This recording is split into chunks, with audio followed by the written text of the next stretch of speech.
Hey everyone, I'm Benjamin, aka The Terrible Australian, and welcome back to the long-awaited return of my video reviews. I'm so sorry, it has been quite a while since I have recorded any video reviews for all the films that I have seen at the cinema lately. The past 2.5 months have been hugely busy in both my work and personal life, so a lot has happened and I just didn't really get a chance to record any video reviews during that time. So I feel a bit slack about it, so I'm definitely going to make up for all you guys out there, because I have a ton of films that I've seen at the cinema over the past 2 months, and I'll be doing video reviews for all of them.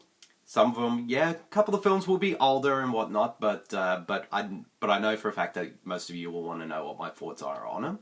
So there'll be a ton of them being posted online over the next few weeks, so keep a lookout for those.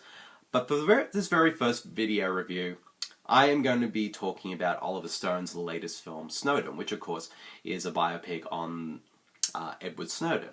And of course, I think all of us already know who Edward Snowden is, so I'm not going to go too much into depth of who he is. I mean, the man has been has been one of the biggest news stories over the past few years. So I think we all kind of already know a lot about him anyway. But the question is, though, how does this film work as sort of as a film version of his life? I will say this though, Edward Snowden's, like, as a person, had already been the subject for another film that came out a few years ago, which of course was the documentary Citizen4, which won the Oscar for Best Doco, I think about 2-3 years back. If I got the date wrong, I apologize. So I was very interested to see that, because that documentary kind of told me a lot about who he was and why he sort of did the things that he did, and the film kind of also delved into whether was he a hero or was he a traitor. And I think that doco kind of covered a lot of stuff, so I was very interested to see how Oliver Stone would handle his story in sort of as a biopic based on these events.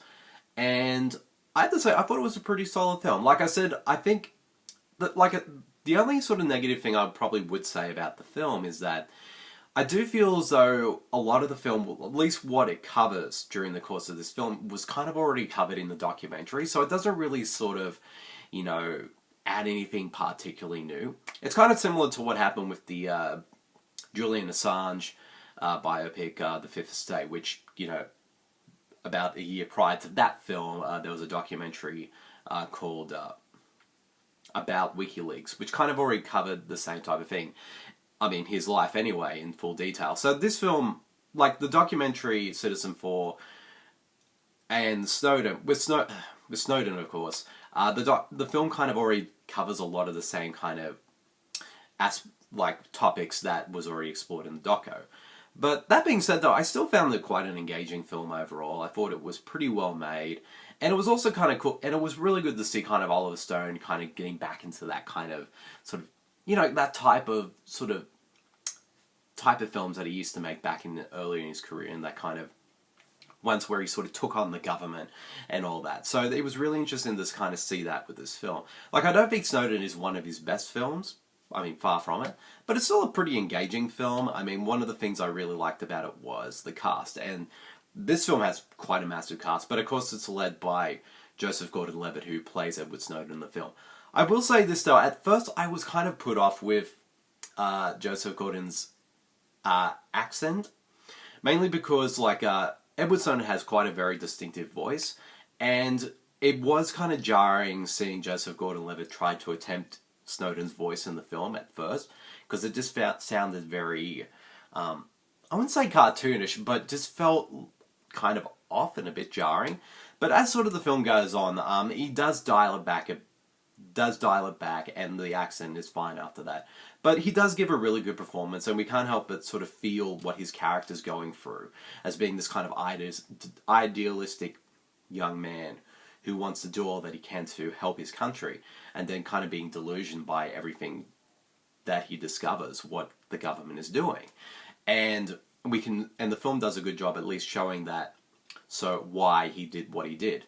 And I thought Levitt did a pretty solid job. I mean, his voice aside, I thought he did a pretty solid job. And also the supporting cast that had like Shailene Woodley, Melissa Leo, Tom Wilkinson, Zachary Quinto, Timothy Olyphant, Nicolas Cage, and many more are all really solid in their roles, and everyone does really good work. Oh yeah, I forgot Rhys Ifans as well, who was pretty good as well.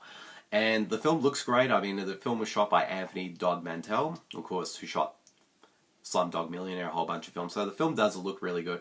Although at times it did look a little... I mean, the cinematography did get a little ugly at certain points, but other times it did look really good. And the film's really well edited. And I liked it overall. I thought it was just a really solid film. Like I said, my only main criticism is that it doesn't sort of, explore anything particularly new that we didn't already know in Citizen 4.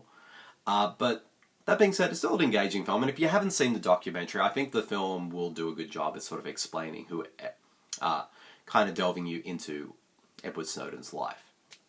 So if I had to give this film a rating, I give it a solid 3.5. Like, it's a solid biopic. Not amazing by any means, but it's a pretty solid film nonetheless. And of course, in a way, kind of returned the form for Oliver Stone.